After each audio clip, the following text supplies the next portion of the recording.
দুবরাজপুর পৌর এলাকাতে এবার প্রশাসনের নজিরবিহীন পদক্ষেপ, যে পদক্ষেপ এর আগে কখনো এভাবে দেখা যায়নি বললেই চলে। আর এর ফলে দুবরাজপুর পৌরবাসী দেখতে পাবেন নতুন এক শহরকে। ভোট এলেই লক্ষ্য করা যায় দেওয়ালে দেওয়ালে রাজনৈতিক প্রচার, বিভিন্ন জায়গায় দলীয় ঝান্ডা টাঙানো, কিন্তু ভোট পেরিয়ে গেলেও সেই সকল দেওয়াল লিখন অথবা ঝান্ডা খুলে ফেলেন না রাজনৈতিক দলগুলি। আর সেই সকল দেওয়াল লিখন ও দলীয় ঝান্ডা দিনের পর দিন থাকার ফলে শহরের দৃষ্টিনন্দন নষ্ট করে দেয়। এরই পরিপ্রেক্ষিতে এবার প্রশাসনের তরফ থেকে সিদ্ধান্ত নেওয়া হয়েছে, সমস্ত রাজনৈতিক দলের দেওয়াল লিখন থেকে শুরু করে দলীয় ঝান্ডা খুলে ফেলা হবে, শহরকে গড়ে তোলা হবে দৃষ্টিনন্দন। এসবের পরিপ্রেক্ষিতে বলা যেতেই পারে এবার দুবরাজপুর পৌর এলাকায় কোনায় কোনায় ছড়িয়ে ছিটিয়ে থাকা রাজনৈতিক রং মুছে ফেলা হচ্ছে। এমনটা করা হচ্ছে পুরোপুরি রাজ্য সরকারের সিদ্ধান্তের পরিপ্রেক্ষিতে। রাজ্যের বিভিন্ন পৌর এলাকার পাশাপাশি এবার এমন পদক্ষেপ নেওয়া শুরু হলো দুবরাজপুর শহরেও।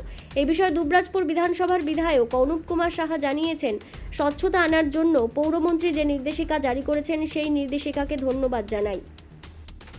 পশ্চিমবঙ্গের সরকারকে ধন্যবাদ জানাই যে তারা একটা পদক্ষেপ নিয়েছেন, বিশেষ করে পৌরসভাগুলোতে শহর কেন্দ্রিক যে এলাকা আছে সেখানে স্বচ্ছতা কিভাবে আনা যাবে তার জন্য পৌরমন্ত্রী তিনি যে নির্দেশিকা দিয়েছিলেন সেই নির্দেশিকা অনুসারে আগামীতে কাজ শুরু হচ্ছে।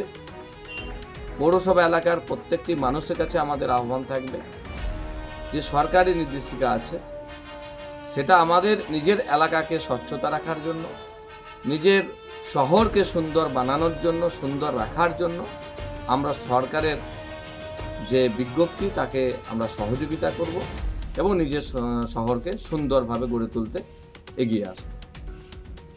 দেখুন, বিগত দিনে সরকারের না ছিল নীতি, না ছিল কোনো বাস্তব কোনো কাজ করার মানসিকতা।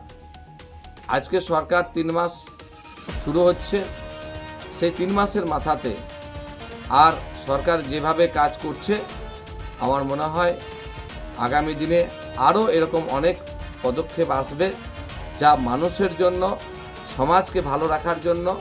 তাই এই ধরনের একটা নির্দেশিকা প্রত্যেকটি শহরকে সুন্দরভাবে গড়ে তুলতে প্রশাসনিকভাবে যে আজকে পদক্ষেপ গ্রহণ করছে যা মানুষের উপকারে লাগবে এবং আমাদের সমাজকে ভালো রাখবে।